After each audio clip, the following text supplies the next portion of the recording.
It's a free country, and there's a court case from 1905, Song Chang versus the city of Victoria. And during that court case, the judge claimed that made a decision that individuals have the rights, even against what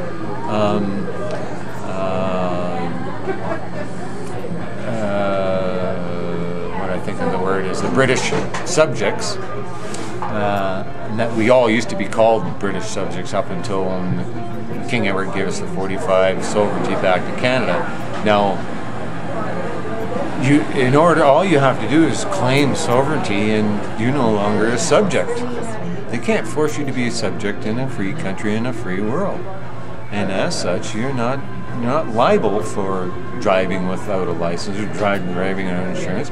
The only thing you're liable for is when you do something that interferes with another individual's rights. You're committing fraud, murder, theft.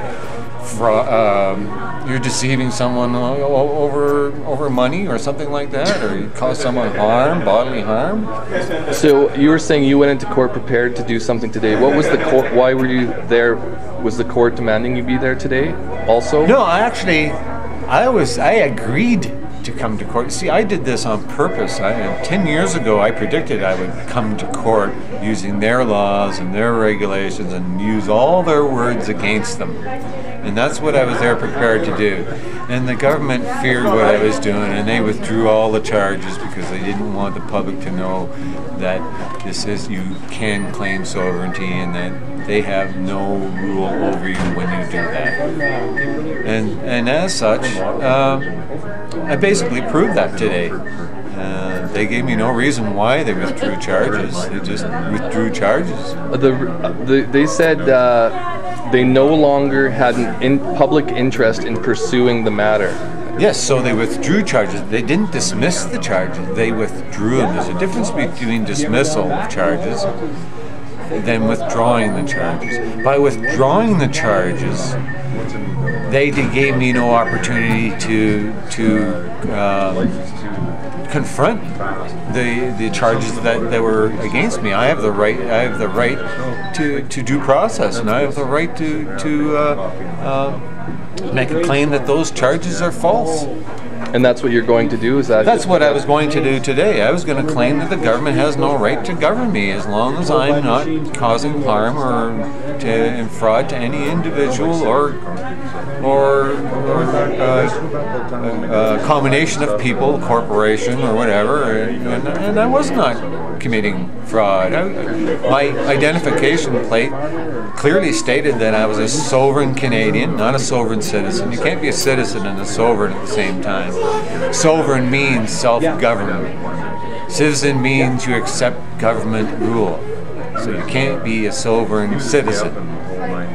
And so now do you have a clear plan as how you're going to proceed? When I was arrested, I immediately, this was the third, it took 3 times being pulled over and charged for driving with no license insurance and having a false plate and all this other stuff. And I was prepared to claim that they committed fraud and extortion in order for me to get a driver's license, in order for me to get my motorcycle back, which was under Hawk. It was basically they committed theft against my sovereign right to own property, and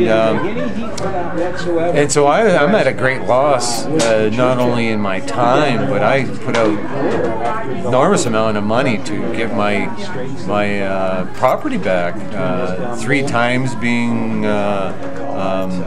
taken from me and thrown in a compound against my rights and as a sovereign individual, and now because they withdrew the charges, I have every right to claim the charges I made against them and the claim that I gave the officer by registered mail and witnessed by ICBC employee that I am sovereign and that I have the right to charge them for my loss of freedom, my time in court, and the officer accepted that claim and never addressed the claim. So the claim was entered in court on the full disclosure and everything, and they had opportunity to address those claims, and because they didn't, they admitted that I am sovereign, and they basically admitted that they are liable for those losses.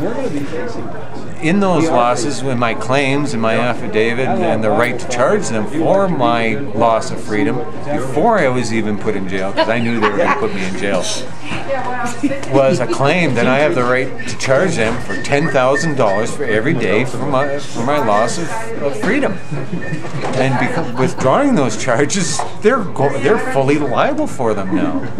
And so now my next step is to address and file claims through the public notary, have it public notarized, file those to the RCMP.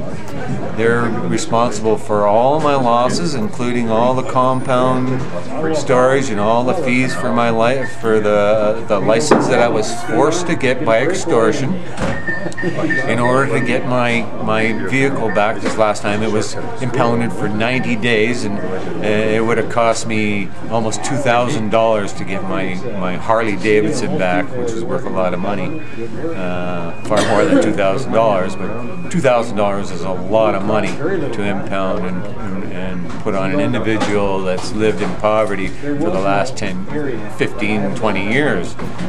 And I lived in poverty by my own choice, just to avoid paying taxes to